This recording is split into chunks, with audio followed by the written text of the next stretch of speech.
हमारी समस्याओं का समाधान किसी के पास हो या ना हो, पर हमारे उच्च स्व यानी हमारे अंदर छुपे ईश्वरीय शक्ति के पास, हमारे अवचेतन मन के पास हमारी सारी समस्याओं का समाधान होता है।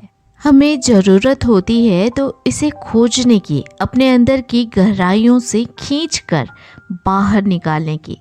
आज की ये सच्ची कहानी आपको प्रेरित करेगी कि आप भी अपने समस्याओं का समाधान अवश्य ही खोज सकते हैं।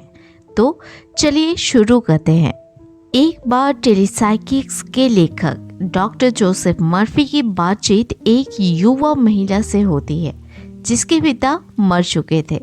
वह एक लौती संतान थी जिसकी माँ तभी गुजर गई थी जब वह बहुत छोटी थी। जब वह लगभग 8 साल की थी तो उसके पिता उसे हवाई जहाज़ से टापुओं की सैर कराने ले गए। उन्होंने अपनी बेटी को बताया कि वहाँ उन्होंने ज़मीन के 3 प्लॉट खरीदे थे जो उसे किसी दिन विरासत में मिलने वाले थे, क्योंकि उन्होंने वे प्लॉट सिर्फ उसी के लिए खरीदे थे।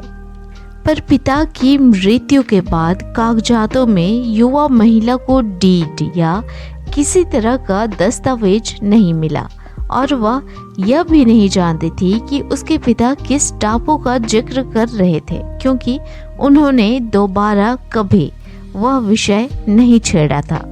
डॉक्टर जोसेफ मर्फी ने सुझाव दिया कि वह रात को तनाव रहित हो जाए, अपने मन में शांति भर ले, अपने मन को शांत कर ले। यह कल्पना करना जरूरी था कि वह अपने भीतर की ईश्वरीय आत्मा से संवाद कर रही है, यानी बातचीत कर रही है। डॉक्टर जोसेफ मर्फी ने उसे अच्छे से समझाया कि उसे ये पूरी ईमानदारी से, निष्ठा से और विश्वास से भर के करना है और उसे निश्चित रूप से जवाब मिलेगा। इसी के अनुसार उस महिला ने अपने उच्चतर स्व से यानी अपने गहरे मन से इस तर्ज पर एक काल्पनिक बातचीत किया करती थी और वह इस तरह है। जायदाद संबंधी मेरे पिता के डीड और सौदे के कागजात कहीं पर रखे हुए हैं और मैं जानती हूँ कि आप मेरे अवचेतन मन, मेरे उच्चतर स्व जानते हैं और मैं जवाब को इसी समय स्वीकार करती हूँ। मैं जवाब के लिए धन्यवाद देती हूँ और यह ऐसा ही है। और फिर वह शांति से जवाब शब्द को बार बार लोरी की तरह दोहराते हुए सो जाती थी।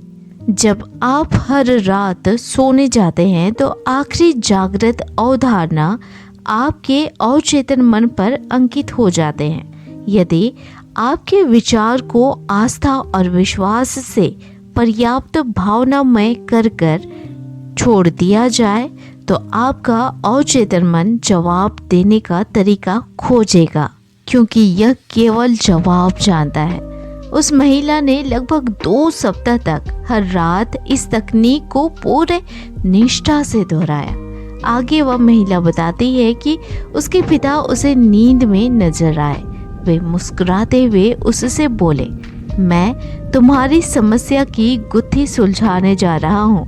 डीड और विक्रय अनुबंध यानी सारे कागजात पारिवारिक बाइबल में पड़े हुए हैं जिसे तुम्हारी दादी पढ़ती थी।